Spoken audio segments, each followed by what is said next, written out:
My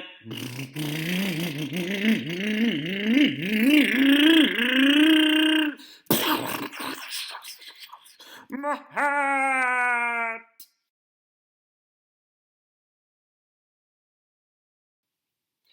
Alright, so I've been running this Tekno SCT410.3 very hard. I mean, I've been bashing it quite a bit. I mean, you can see some gouges, just plastic missing with the front. I mean, this bottom part of the logo is almost gone.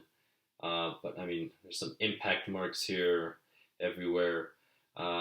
This, I did aluminum. Always go with these aluminum. These will break if you don't. But I mean, there's a lot of plastic that's been hit, damaged. But it still runs, right? Well, it was still running, and it finally broke. And I couldn't figure it out. One of the craziest things is that the shaft flew off, and the shaft looks very, very straight. So one of the things that I do with the shaft is I just spin it in my hand, and then I try to see if something appears to be warped or bent, and it does not appear to be. So I'm actually going to go ahead and install it, but I will also show you what broke. And I'm going to mention why I think the shaft came out. So the shaft, let me just put these here. The shaft goes along here. So one of the things that happened was I started noticing a sound. There was a different sound to it. And what that sound was is there was only power going to the rear wheels. The front wheels had no power, which means that the center differential was slipping. So the center differential was slipping, and that's because there was no shaft, so there was no resistance on the front part of the differential. Now, you do not want to run your differential that way for a long period of time. And the reason why is you can cook the oil inside, create too much heat, ruin the bearings. It's not pretty, it's a mess. Now, this one here, I actually upgraded to the internals, a little cross that holds the conical gears for the differential. That one I already replaced with the metal option. So when I first built it, I just put the metal ones in. If I do another Tekno build, I won't put them in just to see how durable the plastic ones are. But because this was going to be my basher from the start, I went ahead and built it with those components. So the part that ended up breaking is this here, this part right here. So if you look at that part, it broke right there. So you can see how it broke right in here. So what ends up happening is this brace, as this brace gives out and breaks, it causes more chassis flex. So after doing so many jumps, crashes, that broke, allowed for more chassis flex. The chassis can open, can compress this way, and it just popped the shaft out, which I was very, very surprised. But there it is, there's the piece. So Tekno finally broke. I guess one of the things, this part right here is not that difficult to replace, to be honest. You just have to remove this screw, and then at the bottom, it's just these two screws, and that part will come out. So I will go ahead and remove it. And you can run it without that brace. You're just going to get a lot more chassis flex. Do not bash without that brace on, to be honest. But if you were just doing some ovals on road, you would be fine. You can run it without it. Again, you're just going to have a little more flex in the chassis. All right. So here is that component. So I'm going to move the screws over there, and that's what broke. So it's right there. But other than that, everything appears to be straight and fine. So I do have to remove the differential, and this is why I'm removing the differential mounts of the center differential. And for those of you that are doing four-wheel drive, I do like running a center differential, mainly for on-road. For on-road, I really like these. Off-road, for example, on Traxxas slash four-wheel drive, I actually like the way the slipper works without the center differential. Let's see, so I'm going to spin it. And I already checked the components, nothing else broke. So this thing probably just flexed somehow and popped the shaft. There we go. And right now, the only thing I'm going to do is just going to place it here. And I'm going to spin this. Oops, this keeps coming out. There we go. Let's see, which one is this one? Yeah, that works. It's the front one. I'm going to go ahead and install this, and I'm just going to spin it. And no, that's the rear. And the reason why I am doing this is, later on I'll clean it. But right now I just want to make sure this is straight. I do have another one, but I don't want to replace it if this one will work.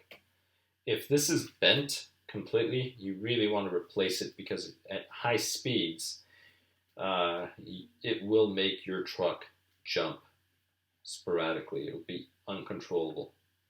High speeds. And this thing, it does do over 50.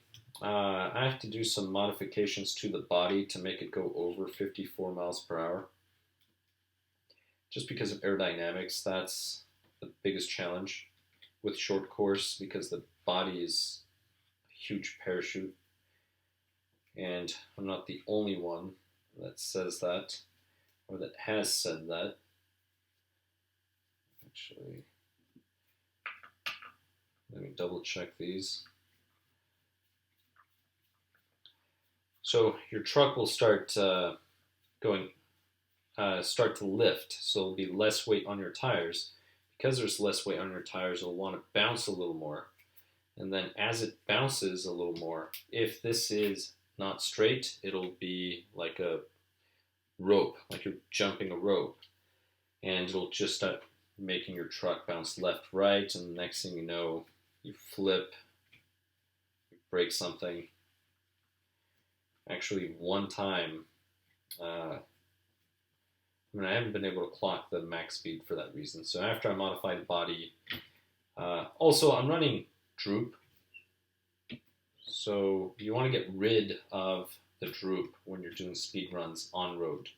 But since this is, again, my basher made for off-road, that's the reason why I have droop on,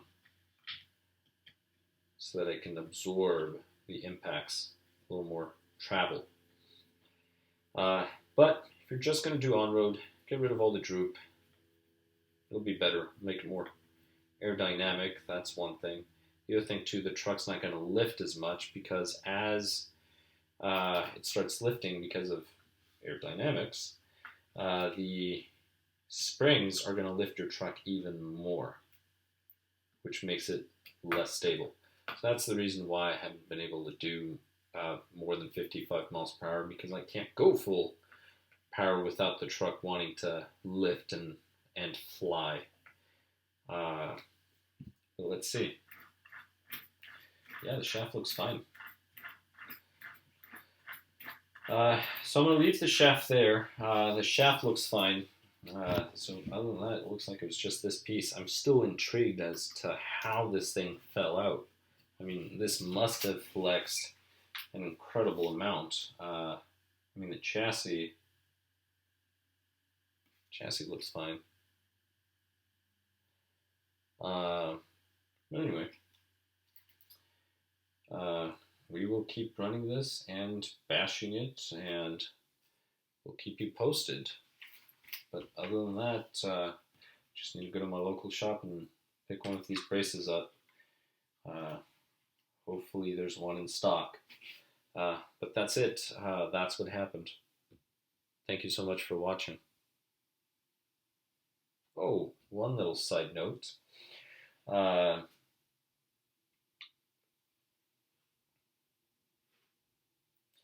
So I've been running this T8 motor, Gen 3, and I really like it. I've not run it much, to be honest, but I like it so far.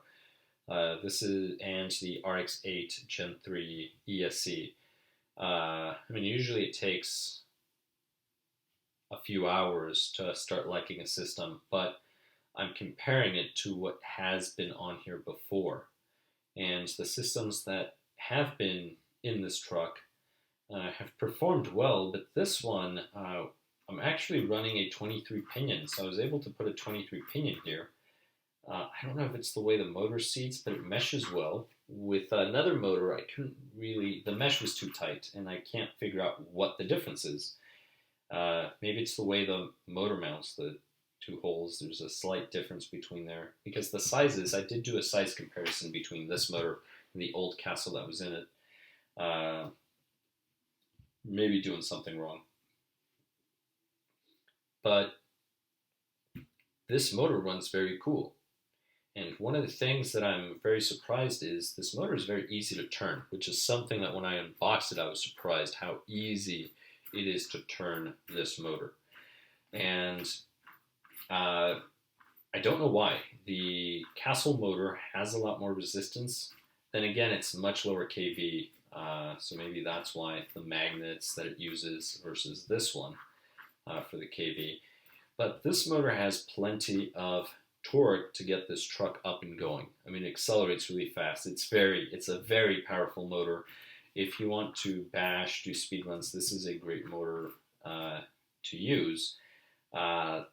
For just common driving, to be honest, you're probably better off with some of the other Tekno motors. They have the HD motors. I actually have one of those in my other truck. I have the 4300 kV, but they make, I believe, a 3200 and a 3600 kV motor that are 3S capable. To be honest, that's probably more than enough. But if you want to go wild and crazy, sure, get something like this, run 4S. You want to run more volts, run more volts through it. Just be careful, you might break something. But other than that, this motor has plenty of power. You just have to be careful right off the line, because if you punch it, this thing is just going to send your truck back. And one of the things too is I am running anti-squat, and even then it will send the motor back. So I probably have to, I mean, I don't want to stiffen the suspension on this one, and the reason why I do not is because this is my basher. If this was not my basher, I would probably stiffen the rear suspension.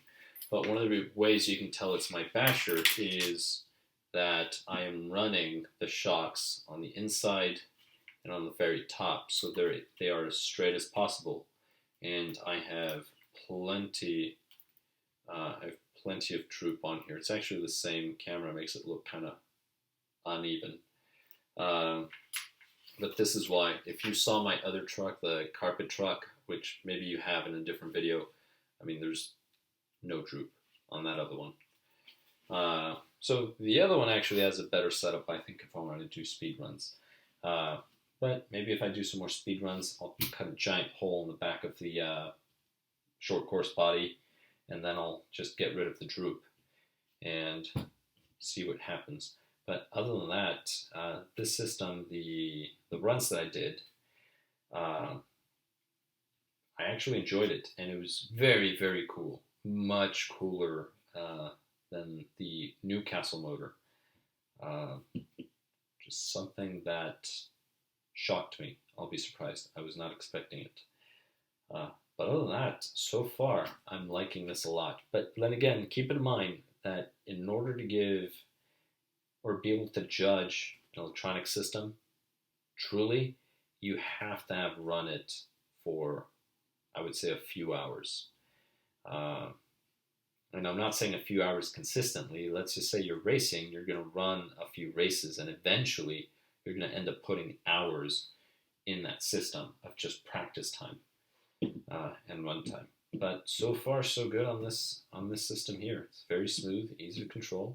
I like it. So far, I'm going to say I recommend this system. Thank you so much for watching.